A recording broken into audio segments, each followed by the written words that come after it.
복음은 그 말 그대로 복된 소식입니다.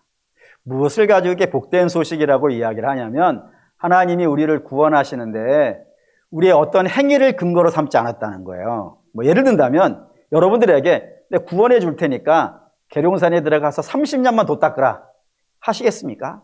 또는 내가 너 구원해 줄 테니까 인생을 살면서 지금까지 한 번도 거짓말 안 해야 된다.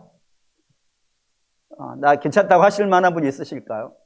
또 하나님 우리를 구원하시는데 뭐 내가 더도 덜도 안 하고 한 100억만 내라 라고 하면 자신 있으신가요? 이런 거를 나의 행위를 근거로 삼지 않으셨다는 겁니다. 오직 뭐로만 근거를 삼으셨냐면 우리 주 예수 그리스도의 십자가 은혜, 그것을 근거로 삼으셔서 우리를 구원하셨다 그러니 구원받는 우리의 입장에서는 환상적이죠. 기가 막힌 겁니다. 그래서 복된 소식입니다. 그런데요, 아이러니하게도 이 복된 소식이 지난 2000년 교회 역사에서는 끊임없이 세상 사람들에게 조롱이 되고 멸시가 됐어요. 왜냐하면은 이 구원이라는 것이 사람이 만들어낸 것이라면 이렇게 되지 않았을 텐데 구원이라는 건 전적으로 하나님이 홀로 하신 일이거든요. 그렇기 때문에 사람들이 그걸 다 이해를 못하는 거예요. 이해를 못해가지고 자기 마음대로 생각하다 보니까 이해 공격의 대상이 됐다 이겁니다. 특별히 오해가 있었다고 되어 있는데 약 2가지 정도의 오해, 유명한 오해가 2가지가 있었다고 되어 있습니다. 그 첫 번째가 뭐냐면 불안의 오해라는 게 있어요. 뭔 말이냐면 하나님이 우리를 구원하시는데 뭐를 근거 삼지 않으셨다고요? 우리의 행위를, 우리의 행동을 근거 삼지 않았다고요. 그런데 이렇게 생각하는 거예요. 말은 그렇게 하지만, 말은 멋있게 하기 위해서 그런 말 하지만 실제로 구원의 상황이 되어지면 내가 뭐를 했는지 안 했는지 그거를 근거로 삼으셔서 물으실 것 같은 거예요. 그게 최근에 제가 문자를 받았는데 그 문자 안에 이런 얘기가 있었어요. 내가 무슨 짓을 하면 천국 못 간다. 또는 내가 잘못하면 하나님께서 화를 내셔서 나를 버리실까 두렵다. 뭐 이런 메시지였어요. 사랑하는 우리 믿음의 성도 여러분, 혹시 여러분 중에 이런 생각이 없기를 주의 이름으로 축원합니다. 왜요? 우리의 구원에는 우리의 행위가 1도 들어있지 않다 이거예요. 1도 들어있지 않다고요. 볼까요? 에베소 2장 8절에서 9절 읽겠습니다. 너희는 그 은혜에 의하여 믿음으로 말미암아 구원을 받았으니 이것은 너희에게서 난 것이 아니요 하나님의 선물이라. 행위에서 난 것이 아니니 이는 누구든지 자랑하지 못하게 하려 함이라. 구원을 하는데 우리의 행위에서 나오지 않았다는 거예요. 만약에 1이라도 사람은 내가 다른 사람보다 조금만 나아도 그 조금 나은 것 갖고 뭐 하려고 그래요? 자랑하려 해요. 별것도 아니에요. 내가 다른 사람보다 1초만 일찍 와서 내가 일찍 왔다 그런다니까요. 조금만 뭐가 있어도 내가 잘났다는 것이 사람이기 때문에 하나님은 조금도 사람의 행위를 구원으로 삼지 아니하고 오직 뭘로만 하셨다고요? 예수 그리스도의 은혜로만 하셨다 이거예요. 뿐만 아니라 디도서 3장 5절 읽겠습니다. 우리를 구원하시되 우리의 행한 바 의로운 행위로 말미암지 아니하시고 오직 그의 긍휼하심을 따라 중생의 씻음과 성령의 새롭게 하심으로 하셨나니. 우리를 구원하시는데 아예 대놓고 우리의 행한 의로운 행위를 말미암지 않았다고요. 조금도 말미암지 않았다고요. 그래서 오직이 못해요. 오직. 사람의 행위는 조금도 안 들어가고 100% 다 오직 뭘로만 했다고요? 하나님의 긍휼하심으로 구원을 이루어냈다 이겁니다. 그러니 사람이 자기 행위를 근거로 삼아서 내가 구원됐다, 내가 또 구원 안 됐다 이렇게 말하는 건 복음의 세계에 있어요, 없어요? 없어요. 그런 염려하지 마십시오. 두 번째 오해는 조롱의 오해라는 게 있습니다. 이게 뭐냐면 나의 행위가 1도 안 들어갔다는 거예요. 1도 안 들어갔으니까 그러면 나는 이제 아무것도 안 해도 되겠네. 또는 나 죄 지어도 되겠네. 죄를 많이 지어도 되겠네. 죄를 많이 지으면 많이 질수록 은혜를 더 많이 받는 거 아닌가? 그러니 나는 죄를 짓자. 이렇게 말하는 사람들이 있더라 이겁니다. 근데 이렇게 말하는 사람은 내가 아무것도 안 해도 되기 때문에 구원받는다고 생각해서 이런 말 하는 게 아니에요. 내가 죄를 많이 지어도 하나님이 구원해 주시겠다라고 하는 그 감격 때문에 그런 말 하는 것도 아니에요. 저들이 그런 말을 하는 것은 복음을 조롱하기 위해서입니다. 복음을 조롱하기 위해서요. 다시 말하면 복음이야말로 허무맹랑한 헛소리 아니냐. 사람이 착하게 살아야지. 아무것도 근거로 삼지 않고 구원해 준다는 건 이거야말로 헛소리 아니냐라고 하면서 복음을 조롱하기 위해서 그런 말을 지어 만들더 이야기한다 이겁니다. 그런데 그건 역시 복음을 제대로 이해하지 못했기 때문에 그런 말을 한다는 겁니다. 그래서 오늘 로마서 6장 23절이 그것에 대한 이제 답을 하는 본문이 됩니다. 뭐 아시다시피 또 보셨다시피 로마서 6장 23절은 매우 짧은 절입니다. 그리고 매우 유명한 절입니다. 그래서 많은 성도들이 이 말씀을요 암송도 꽤 많이 하실 거예요.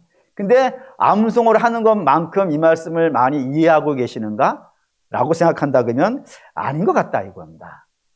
근데 사실 읽어보면은 그냥 눈으로 쭉 읽어보면은 그렇게 보일 수도 있겠다는 생각이 들어요. 왜냐하면 이 로마서 6장 23절에 나오는 단어 생명과 사망 이런 단어가 앞에 계속 나오거든요. 한번 이렇게 등장한단 말입니다. 6장 16절부터 보시면은 읽을 건 아니고 눈에 보시면 이제 보이는 부분들이 있어요. 뭐 예를 든다면 16절에 사망에 이르고 의에 이르며 또 17절에 죄의 종이더니 18절에는 의의 종이고 19절에는 불법에 이르고 거룩함에 이르고 20절에는 죄의 종에 이르고 21절에는 사망에 이르고 22절에는 영생에 이르고 이렇게 생명과 사망의 일들이 계속해서 등장한단 말이에요.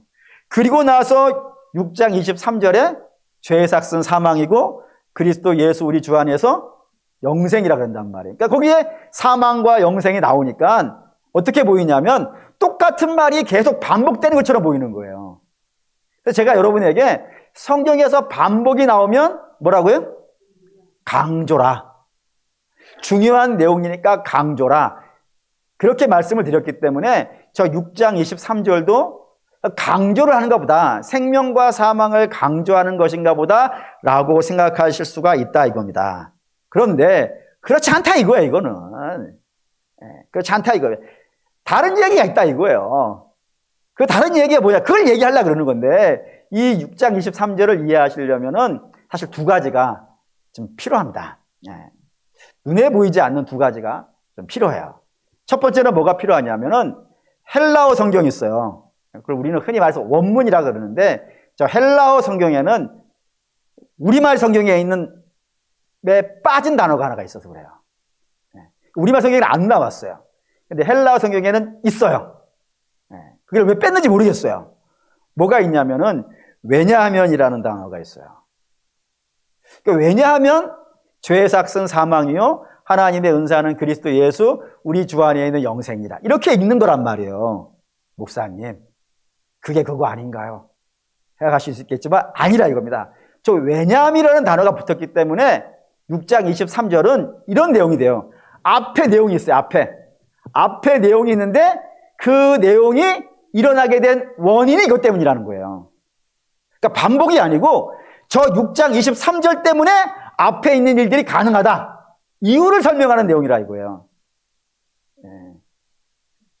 할렐루야! 알아듣기를 주여 알아듣기를 이거 하나 두 번째 어쨌든 나중에 가면 알게 될 거예요.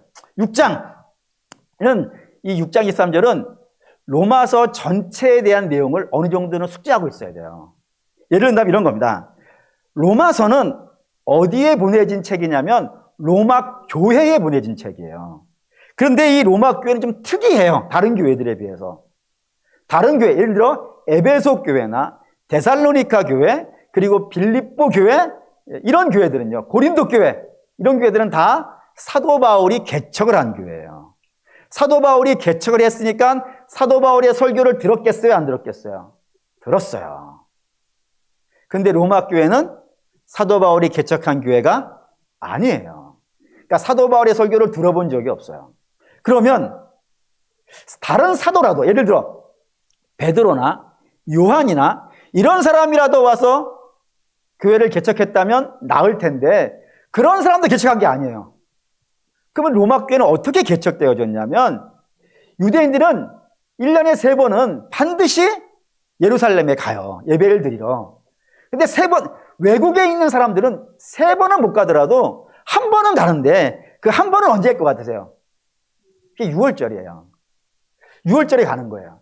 6월절 순례를 갔단 말입니다. 근데 그 6월절 순례에서 뭐를 보게 되어졌냐면 예수님의 십자가 죽으신 걸 봤어요. 그리고 어떻게 해가지고 그 마가의 다락방에 모이게 됐다고요. 그리고 또는 그때 근처에 있다가 뭐 베드로의 설교를 통해서 전도되어서 교회에 들어왔다고요. 그 로마에 살던 사람이 예루살렘에 갔다가 그렇게 전도되어져서 성령을 받고 감격이 충만해진 거예요. 감격이 충만해졌으니까 이제 자기 집으로 돌아가야 되지 않겠습니까? 자기 집에 돌아와서 옛날로 살 수 있겠어요, 없겠어요? 불가능하죠. 성령 받았고 예수를 알게 됐는데 어떻게 옛날로 돌아가 살겠어요? 그러니 그 로마에다가 뭐를 짓겠어요? 교회를 짓는 거예요. 우리 여기서 신앙생활 하자. 여러분 이게 보통 열정일 것 같습니까? 지금도 개척교회 하나 세우려면 얼마나 많은 수고와 얼마나 많은 열정이 필요해요. 그런데 지금 로마 교회는 교회라는 것이 단 한 번 정도 세워본 적이 없는, 심지어는 예수 그리스도라는 이름도 한 번도 선포되어진 적이 없는 그런 사단의 본진에 가가지고 그냥 일반 성도들이, 사도들도 아니고 일반 성도들이 은혜 받고 와가지고 교회를 짓는 거니까 얼마나 열정이 필요했겠어요. 그러니까 로마 교회는 굉장히 열정을 있었어요. 그런데 문제는 열정만 있는 거예요. 열정만 있고 뭐는 없어요? 복음은 없는 거예요. 들어본 적이 없으니까, 충분히 훈련받은 적도 없고 그냥 뭐 은혜 받아가지고 와서 하는 거니까. 예? 그러니 이런 교회는 굉장히 위험해요, 여러분. 열정이 없고 말씀도 없다면 이단이 끌어가지도 않아요. 왜냐하면 오라 그래도 가요, 안 가요? 혹시 이단 간 사람분들 중에 열정 없는 분들이 있던가요? 불타지 않아요? 그러니까 열정이 없으면 가지도 않아요. 그래서 교회사에 이런 이야기 있어요. 사대교회 있는데 사대교회를 교회사에서 뭐라 그러냐면은 저들은 이단도 안 데려간다 그랬어요. 얼마나 열정이 없으면 모르겠어요. 관심이 없으니까. 그렇다 이거예요. 근데 열정은 있는데 복음이 없으면은 이거 사단의 모기가 되기가 아주 좋아요. 뿐만 아니라 열정만 있잖아요. 열정만 있으면 교회에서 하는 모든 수고가 다 내공이 돼요. 내가 잘나서. 우리가 이만큼 온 거는 누구의 은혜예요? 하나님의 은혜예요. 네. 한 분만 하면? 아니 모두 다 하면? 네. 다 하나님 은혜잖아요. 근데 이걸 모르니까, 예수께서 십자가에 달려 죽으셔서 내가 여기 왔다는 걸 모르니까 내가 열심 내는 건 다 내가 열심히 낸 거라니까요. 그러니 이단에 끌려가든지 자기 공로에 빠진단 말이에요. 그러면 교회가 어떻게 되겠어요? 이거 그냥 풍지박산 나는 거는 일도 아닌 거예요. 그러니 교회가 그렇게 되어지면 안 되니까, 그래서 교회가 그렇게 안 되어지려면, 이단에도 안 끌려가고 자기 공로에도 휩싸이지 않으려면은 반드시 뭐가 필요하냐면은 복음이 필요해요. 복음이 필요해요. 사도 바울은 로마서를 그래서 쓰는 겁니다. 로마서를 써서 이 복음이 무엇인지 이거를 A, B, C 처음부터 설명하는 겁니다. 사실은 엄밀하게 말하면 로마서는 교회를 처음 나오신 분들도 알아들을 수 있는 책이에요. 할렐루야! 우리 알아들을까? 한번 제가 생각해 보세요. 그래서 그만큼 쉽게 복음을 설명을 합니다. 그래서 내용은 이렇게 구성이 되어 있어요. 맨 처음에 뭐를 하냐면 하나님이 계심을 설포합니다. 그거를 이렇게 얘기해요. 모든 만물을 봐도, 그거를 봐도 하나님이 계심을 안다고요. 모든 만물 안에 하나님께서 당신의 계심을 다 선포해 놨기 때문에 만물만 제대로 봐도 하나님 계심을 안다고요. 선포를 하고, 두 번째, 사람은 죄인이라는 사실을 선포를 해요. 그래서 우상 숭배, 음란 뭐 이렇게 쭉 쓰잖아요. 그래서 유명한 말씀이 3장에 나옵니다. 뭐라 하냐면은 의인은 없나니 하나도 없고 깨닫는 자도 없고 하나님을 찾는 자도 없다고요. 그게 죄인의 속성이라고 이야기를 해요. 그리고 그 다음에 우리가 죄인인데 스스로 죄에서 벗어날 수 있으면 문제가 안 돼요. 그런데 우리는 스스로 죄에서 벗어날 수 있다 없다? 없더라 이거예요. 이렇게 성경합니다. 모든 사람이 죄를 범하였음에 하나님의 영광에 이르지 못한다고요. 한 명도, 모든이라고 붙였으니까. 어떠한 사람도 어떠한 수고를 한다 하더라도 스스로의 힘으로는 하나님 나라에 도달할 수 없다라고 선포를 해요. 그래서 절망감을 준단 말이에요. 그게 절망감을 주고 나서 뭔 얘기를 하냐면, 그러나 이제는 율법 외에 새로운 의가 나타났으니 그이가 뭐라고요? 예수 그리스도의 은혜라고 한단 말이에요. 그러니까 예수 그리스도의 은혜로 우리가 죄에서 벗어나게 됐다. 여기까지가 5장이에요. 로마서 5장. 그럼 그 다음에 뭐가 나오면 될까요? 그 복은 무엇이냐? 이게 나와야 되지 않겠어요? 예? 예수 그리스도로 말미암아 구원받았다. 그러면 그 구원이 얼마나 강력한지, 그리고 구원이 얼마나 확실한지 이 얘기를 해야 되지 않겠어요? 그럼 그건 몇 장에 나와야 될까요? 여러분 수준이 높으신 거예요. 제가 5장까지 얘기했으니까 그 다음이 구원의 확실성이 나와야 된다 했잖아요. 그럼 다 어디 나와야 돼요? 6장에. 일부 예배는 말을 못했어요. 여러분들 말을 했어요. 6장에 나와야 돼. 근데 그게 몇 장에 나오냐면 8장에 나와요. 그러니까 로마서는 5장에서 8장으로 넘어가야 돼. 그냥 바로. 그게 맞아요. 문맥이 맞아요. 근데 6장과 7장에 싹 들어온 거예요. 그러니까 삽입장이 들어와 있는 거예요. 저희가 왜 6장, 7장을 안 들어가도 되는데, 안 넣어도 되는 6장, 7장을 굳이 저기다가 집어넣겠냐 이겁니다. 그 이유를 설명을 하는데, 제가 개인적으로 좋아하는 목사님이 한 분 계세요. 제가 설교 공부하는 데 있어서 거의 모델로 삼고 있는 분인데, 영국의 웨스트민스터 교회라는 교회가 있어요. 그 교회 지금은 작고하셨고 안 계시는 분이지만 옛날 목사님 중에 마틴 로이드 존스라고 하는 목사님이 있어요. 그분이 저 6장, 7장을 왜 사도 바울이 굳이 안 넣어도 되는 곳에다 끼겨 넣는가라는 걸 설명하기 위해서 아주 중요한 단어를 하나 썼어요. 그 단어가 뭐냐면 괴상한 억측 때문이라고. 그러니까 복음을 이야기해주면 복음을 제대로 받아들이는 것이 아니라 복음을 가지고 엉뚱한 생각을 한다 이거예요. 오해를 한다고요. 그리고 그 오해를 설명하고 나서야 복음의 이야기를 더 진행해 갈 수 있기 때문에 어떤 오해가 있는지 그 오해를 어떻게 풀어야 되는지를 설명하기 위해서 6장이 두었다 이겁니다. 그래서 6장에 두 가지 오해가 들어있어요. 첫째는 6장 1절 읽겠습니다. 그런즉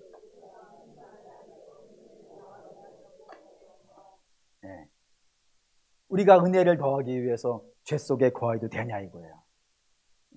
우리가 은혜로 구원받았으니까 그냥 아무것도 안 하고 이 죄 안에 머물러 살아도 상관없는가? 라고 이야기한 것이 첫 번째 오해이고, 두 번째는 6장 15절입니다. 읽겠습니다. 그런즉 어찌하리요? 우리가 법 아래 있지 아니하고 은혜 아래 있으니 죄를 지으리요? 그럴 수 없느니라. 우리가 은혜로 구원받았으니까 우리의 행동이 1도 안 들어갔으니까 이제 우리 계속 죄 지어도 되겠냐 이거예요. 이거 어디서 본 것 같지 않습니까? 우리 앞에 얘기했죠. 서론에 얘기한 거예요. 그러니까 복음에 대한 오해는 최근에 나타난 것이다? 아니라 이겁니다. 복음이 선포되었을 처음부터 시작해서 지금까지 단 한 번도 예배 없이 이 두 가지 오해는 끊임없이 우리에게 온 거예요. 아무것도 안 해도 되냐? 그리고 죄 지어도 되냐? 이렇게 얘기하더라 이겁니다. 거기에 대해서 사도 바울이 뭐라 그러는 거예요? 그럴 수 없다 이겁니다. 복음을 받은 자는 그럴 수 없다.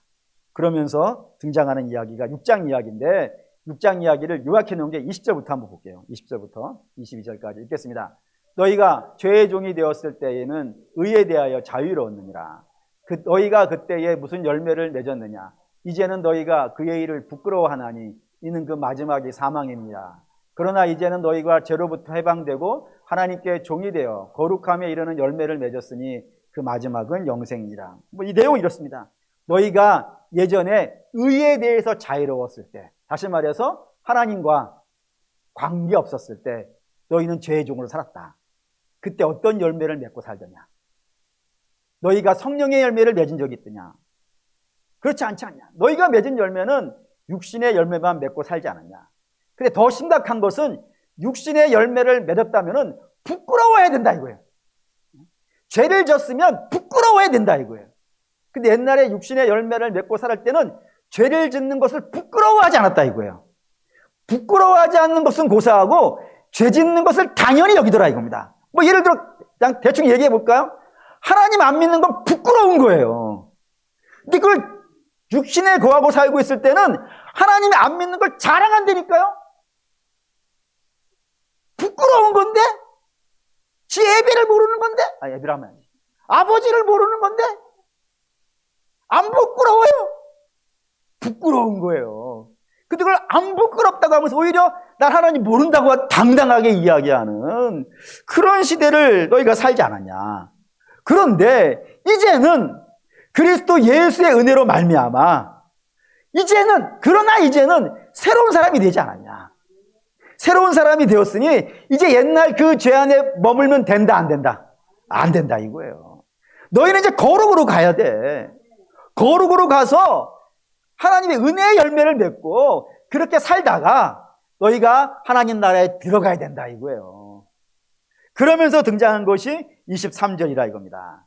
왜냐하면 왜 그렇게 살아야 되냐? 왜 그렇게 살아야 되냐? 왜냐하면 이런 이유 때문이다라고 한 거란 말이에요. 그럼 그 이유가 무엇이냐? 죄에 빠지지 말고 거룩으로 살아야 되는 구원받은 자가 죄에 빠지지 않냐고 거룩으로 살아야 되는 이유가 도대체 무엇이냐? 그게 23절이라 이겁니다. 23절 이제 얘기할 수 있어요. 23절에는 이렇게 이야기했습니다. 사람은 인생에 딱 두 길밖에 없다 이겁니다. 사람이 걸어가는 길은 인생에 딱 두 개의 길밖에 없다. 첫째는 무슨 길이라고요? 죄의 길이 있더라. 그리고 다른 하나는요, 하나님께서 은사로 주신 길이 있더라. 그런데 죄의 길을 걸어가면 마지막에는 뭐를 만난다? 사망을 만난다. 반면에 하나님의 주신 그 은사의 길을 걸어가면은 어떤 일이 벌어지더라? 영생을 만난다. 이렇게 이야기하면은 맞아요? 틀려요? 맞아요. 그런데 좀 부족해요. 어느 면에서 부족하냐면 여기도 단어 하나를 좀 집어넣고 이야기하셔야 돼요. 어떤 단어를 넣으셔야 되냐면 반드시예요. 반드시. 예를 든다면 너희가 죄의 길을 가고 있다면 반드시 죽는다 이거예요. 다시 말해서 죄의 길을 가는 거예요. 쭉. 이 죄의 길을 가는데 여기 옆에 보니까 큰 죄의 길이 커요. 아주 넓어요. 여기를 다 가는데 거기 가다 보니까 옆에 조그마한 눈에 보일까 말까 조그마한 길이 하나가 생 길이 있는 거예요. 그래서 그 생 길로 싹 빠져가지고 돌아가지고 이렇게 생명으로 가는 길이 있다 없다? 없다 이거예요. 반드시니까. 이해되시죠? 죄의 길로 가는 사람은 반드시 사망해야 돼. 그 뒤로 빠져가지고 이쪽으로 오는 길이 없어요. 반면에 생명의 길도 마찬가지라 이겁니다. 생명의 길을 쭉 가는데 여기에 어떻게 가다가 여기 구멍 하나가 있어요. 보이지도 않을 만한 구멍에 내가 돌뿌리에 탁 걸려 넘어졌어요. 넘어져가지고 이렇게 탁 굴렀는데 어떻게 그 새끼로 빠졌어. 빠져가지고 이렇게 쭉쭉쭉 굴러가지고 사망으로 가는 길이 있더라 없더라? 없더라 이겁니다. 반드시 생명으로 가는 길, 하나님께서 예수 그리스도로 말미암아 우리에게 주신 그 길은 끝에 반드시 뭐만 만난다고? 생명을 만나고. 그리고 육신의 길을, 예수와 관계없이 육신의 길을 가는 사람은 애들이 없이 뭐 30년 돌을 닦든 뭐 어떤 종교를 갖든 관계없이 몽땅 다 어디로 간다고요? 사망으로 간다 이거예요. 예외 없이 된다 이겁니다. 그럼 여러분 질문할 수 있어요? 질문할게요. 마음의 준비를 하시고 단단히 준비를 하시고 제가 묻겠습니다. 여러분들은 죄의 길을 가고 계시는 분이에요? 아니면 생명의 길을 가시는 분이에요? 두려움 없이 담대하게 여러분들은 죄와 사망의 길을 가고 계시는 거예요? 아니면은 영생의 길을 가고 계시는 거예요? 그러면 이제 진짜 질문을 세게 던지겠습니다. 그러면 여러분들이 지금 생명의 길을 가신다고 했어요. 그러면 생명의 길을 가고 있는 동안에 만나면 안 되는 게 있습니다. 거기에 있으면 안 되는 게 있어요. 생명의 길이니까 그 생명의 길이 있으면 안 되는 게 있어요. 갈라디아서 5장 19절에서 21절입니다. 읽을게요. 육체의 일은 분명하니 곧 음행과 더러운 것과 호색과 우상 숭배와 주술과 원수 맺는 것과 분쟁과 시기와 분냄과 당짓는 것과 분열함과 이단과 투기와 술 취함과 방탕함과 또 그와 같은 것들이라. 전에 너희에게 경계한 것 같이 경계하노니 이런 일을 하는 자들은 하나님 나라를 유업으로 받을 수 없느니라. 이건 만나겠어요? 못 만나겠어요? 하나님 나라를 유업으로 받지 못한다 그랬어요. 이런 일을 행하는 자는 하나님 나라를 유업으로 받지 못한다고 했어요. 그래, 하나님 나라에 가는 그 길에 이게 있으면 돼요? 안 돼요?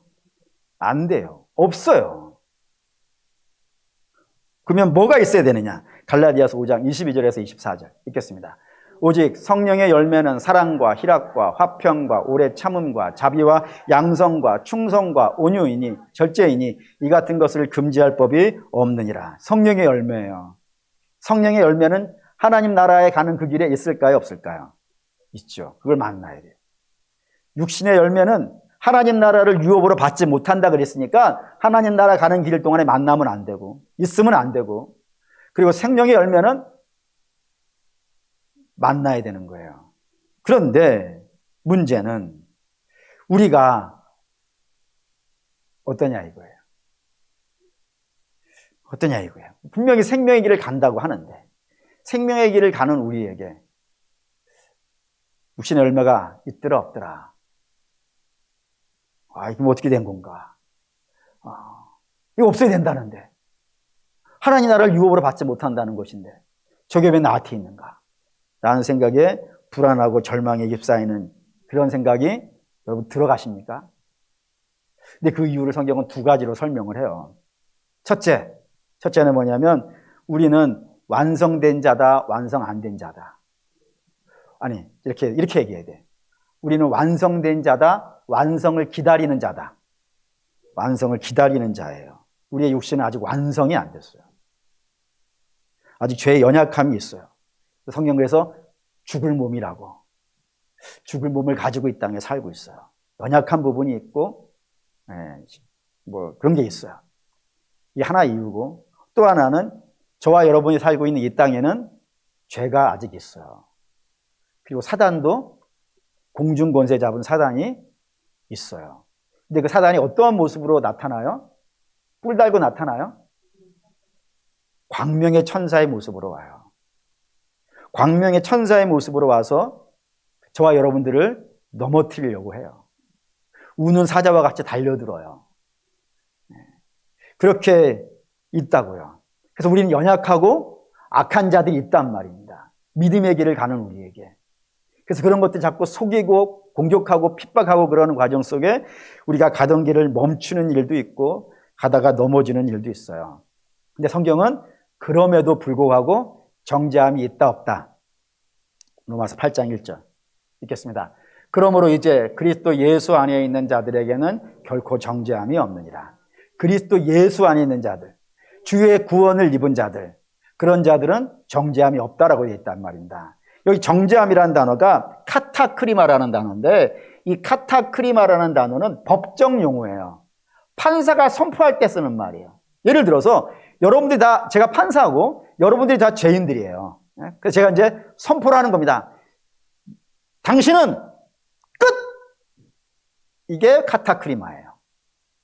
끝났어! 이제 하고 단언해버리는 것이 카타크리마예요. 근데 예수 그리스도 안에 있는 자에게는 그런 끊어냄이 있다 없다? 없다. 잘나서? 아니에요. 로마서 7장 볼까요? 7장 끝에 24절 읽겠습니다. 오호라 나는 공고한 사람이로다. 이 사망의 몸에서 누가 나를 건져내랴. 사도 바울의 탄식이에요. 나는 마음으로는 하나님의 볼 즐거워해요. 왜? 근데 내가 살아가는 거 보니까 죄의 법이 나를 사로잡아 오는 걸 보는 거예요. 그래서 오호라 나는 공고한 사람이로다. 누가 나를 이 사망의 몸에서 건져내랴. 그런 상황이에요, 지금 사도 바울의 마음이. 근데 그럼에도 불구하고 정죄함이 있더라 없더라? 없더라 이겁니다. 예를 들어 이렇게 여러분 설명해 드릴게요. 여러분은 부모예요, 이제부터. 부모고 다 부모시기도 하지만 자식이 있어요.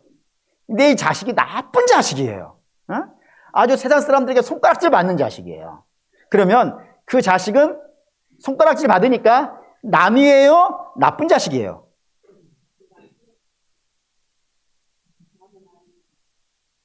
이게 헷갈리세요? 여러분의 자녀가 있어요. 아주 못된 짓을 했어요. 호적해서 파시겠어요? 아니면 그래도 호적을 두겠어요? 이게 어렵지 않죠? 왜 이렇게 어려워하시나? 당연한 거 아니겠어요? 내 자식인데 남이야 뭐라 그러든지 간에 일단 내 자식이니까 팔 수 있어요, 없어요? 팔 수 없어요. 우리도 마찬가지라 이겁니다. 우리가 자녀된 것은 우리의 공이 아니라니까요. 우리가 죄인 되었을 때에 그리스도께서 우리를 위하여 죽으심으로 하나님이 우리에 대한 자기의 사랑을 확증하셨다고요. 우리가 죄인이었을 때 구원하셨단 말입니다. 그렇기 때문에 사랑하는 여러분, 우리가 설사 연약한 부분이 있어서 넘어진다 하더라도 하나님은 우리를 놓을 수가 없단 말이에요. 왜냐하면 하나님이 네가 못났어 해가지고 끝 정죄해버린다 그러면은 심각한 문제가 생겨요. 어떤 문제가 생기냐면 하나님은 전능하지 못한 분이 돼요. 여러분, 전능하다는 건 뭐예요? 못하는 게 있으면 안 돼요. 근데 죄인을 구원하는 일을 죄를 경중으로 따져가지고 1에서부터 100까지 해가지고 100이 제일 센 것이고 1은 제일 약한 거예요. 그래서 한 20까지는 구원하고 20 넘어서부터는 구원 못한다 그러면요, 전능한 게 아니란 말이에요. 뿐만 아니라 우리 주님의 피는 보혈이라고 불러요. 우리의 피와 다르다 이거예요. 우리의 피는 우리도 구원 못해요. 근데 예수님의 피는 아무리 큰 죄인이라 하더라도 구원해낼 수 있단 말이에요. 그래서 보혈이라고 불러요. 근데 어떤 사람은 그 피가 구원하지 못한다 그러면 그게 보혈이 되겠어요? 보혈이 안 되는 거예요. 그 때문에 하나님은 반드시 어떠한 죄인이라 하더라도 그걸 구원해내신다 이겁니다. 반드시 파양시키는 일 없이 당신의 자녀 삼으신 이상 그 자녀가 망하도록 내버려두지 아니하시고 반드시 고쳐내신다 이겁니다. 근데 여러분, 그 말을 또 오해하셔가지고 그러면 이제 내가 막 살아도 되겠네? 이런 일은 벌어지지 않는다 이겁니다. 왜요? 하나님이 가만히 안 두신다 이거예요. 가만히 안 두신다고. 여러분도 그렇지 않겠어요? 여러분의 자녀가 못난 짓 하고 있으면은 밥은 주겠지? 근데 밥 주는 것과 동시에 뭐도 주는 거예요? 할렐루야. 아니, 때려야 될 건 아니겠어요? 때려서라도 고쳐내는 것 아니겠습니까? 하나님도 그러신다 이거예요. 내 자녀니까, 남이라면 모르지만 내 자녀니까 그를 때려서라도, 혼을 내서라도, 아프게 해서라도 그를 그 죄에서부터 불러낼 것이고, 그래서 죄를 못 지게 하고 이제 거룩의 길로 가도록 하나님이 하신다 이거예요. 이 일에 있어서 지치거나 포기하시는 일은 결코 없다 이겁니다. 반드시 당신의 백성으로 하여금 거룩의 길로 가게 하셔가지고 결국에는 뭐를 맺게 하실 거예요? 성령의 열매를 맺게 하실 거예요. 그리고 천국에 데려가실 거예요. 이렇게 하실 거라 이겁니다. 하나님의 방법이에요. 그러면 사랑하는 믿음의 성도 여러분, 이 방법을 우리가 아는 거예요. 하나님은 당신의 백성을 긍휼히 여기시사 못난 자임에도 불구하고 건져내시고 그 건져내신 자로 하여금 혼을 내서라도 거룩의 길을 가게 하시는 하나님이라는 사실을 이제 알았어요. 그럼 여러분들이 어떻게 사시겠습니까? 하나님이 혼낸다는 걸 알면서도 불구하고 못된 길로 가야겠습니까? 안 가야겠습니까? 만약에 그렇게 가는 사람이 있다면 어리석은 사람입니다. 매맞을 거를 알면서도 그 길을 가는 사람은 어리석은 사람입니다. 미련한 사람이고요. 그러면 안 된다 이겁니다. 하나님의 자녀인 이상, 그래서 하나님의 마음을 아는 이상 죄 짓는 길로 가서는 안 된다 이거예요. 반드시 어디로 가야 된다고요? 거룩한 삶을 살아가야 된다 이겁니다. 근데 사랑하는 믿음의 성도 여러분, 이제 결론을 드려야 될 것 같아요. 우리 분명히 영생의 길을 간다고 했습니다. 근데 그 영생의 길을 가는 자들에게 육신의 열매가 나오면 나오지 말아야 될 게 나온 거예요, 지금. 없애야 될 게 나왔다고요. 불신자에게서 나오는 게 나왔다면 여러분 잘못 나온 거란 말이에요. 왜 잘못 나왔냐면 저와 여러분이 사단에게 속았을 거예요. 뿐만 아니라 우리 자신에게 속았을 수도 있어요. 이 정도면 괜찮아 하면서. 우리 안에 있는 연약함에 속았을 수도 있어요. 그래서 그게 나온 거란 말입니다. 근데 그거 갖고는 안 된단 말이에요. 하나님 기뻐하시지 않는 거라고요. 그러면 그걸 가지고 하나님이 내버려 두시겠습니까? 그걸 내버려 두지 않는 거란 말이에요. 혼을 내서라도 그로 하여금 회개하게 할 것이고 거룩의 길로 가게 하실 거란 말이에요. 그러니까 사랑하는 여러분, 지금 왜 주께서 죄의 길, 이거 생명의 길 이렇게 얘기하냐면 이게 불신자에게 얘기하는 게 아니란 말이에요. 어디에게 얘기했다고요? 로마 교회에게. 너희가 복을 받았다 그러면은 이게 나오면 안 돼. 그럼 이게 나오고 있으면 잘못하고 있는 거야. 너희들이 똑바로 안 가고 있는 것이고 육신의 열매를 맺고 있다는 건 너희가 잘못하고 있는 거야. 속은 거야. 죄에 속았고 사단에게 속았고 육신에게 속은 거야. 그럼 회개해야지. 왜 그걸 가만히 두냐? 회개하고 돌아와서 믿음의 길로 가는 것, 이게 마땅히 성도가 가야 되는 길이지 왜 거기에 있느냐라는 거예요. 사랑하는 여러분, 이 얘기 왜 하는지 아시겠죠? 6장 23절에 우리는 어디 길로 가는 사람입니까? 영생의 길로 가는 사람이라고요. 아니, 죄의 길로 가는 사람에게는 백날 얘기해도 소용없는 거예요. 근데 영생의 길을 가고 있다 그러니까 영생의 길을 가고 있는 사람이 그런 육신의 열매가 나오면 안 된단 말입니다. 그래서 성경은 점검하라 그러는 거예요. 여러분 삶에 뭐가 나오는지. 아예 그냥 성경에 있는 표현을 쓸까요? 시험해 보라고. 시험해 보라고. 여러분, 주께서 우리를 시험하시는 것은, 시험해 보라 하는 것은 시험에 떨어뜨리기 위함이 아니란 말이에요. 시험을 떨어뜨리는 게 아니라 우리의 현재의 위치를 확인하라고. 현재의 위치를 확인하고 그 죄됨을 알고 철저히 회개하고 주의 은혜를 입어서 거듭나 거룩의 길로 가고 성령의 열매가 나오는 길로 가고, 그래서 하나님이 기뻐하시는 사람이 돼서 결국에 마침내 영생에 이르는 사람이 되라고 시험 보라 그러는 거예요. 여러분, 시험 보세요. 점검하세요. 그냥 세월을 보내셔서는 안 됩니다. 세월을 아끼라고 했죠. 악한 세상이에요. 이 악한 세상에 그냥 넉넉고 거기에 휩쓸려 갔다가는 하나님 혼나는 일이 발생되어져요. 그러지 마시고 내게 육신의 열매가 맺고 있는가 한번 보시고, 성령의 열매를 있는가 찾아보셔서, 성령의 열매는 없고 육신의 열매가 맺고 있다면 애통해 하셔야 된다. 가슴을 치고 통곡하시고 애곡하셔야 돼요. 주여 나를 불쌍히 여겨주시옵소서 하셔야 된단 말입니다. 누가 그럴 수 있어요? 하나님의 자녀만 그럴 수 있어요. 바라고 원하는데 회개하시고.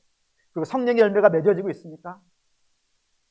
성령의 열매 맺어지고 있으면 만만치 않을 거예요. 힘들 거예요. 지치거나 낙심하지 마시고 그 길 계속해서 가십시오. 우리가 가야 될 길입니다. 잘 가고 있는 거예요. 그런 역사가 저와 여러분에게 있으시기를 주의 이름으로 축원합니다. 아멘.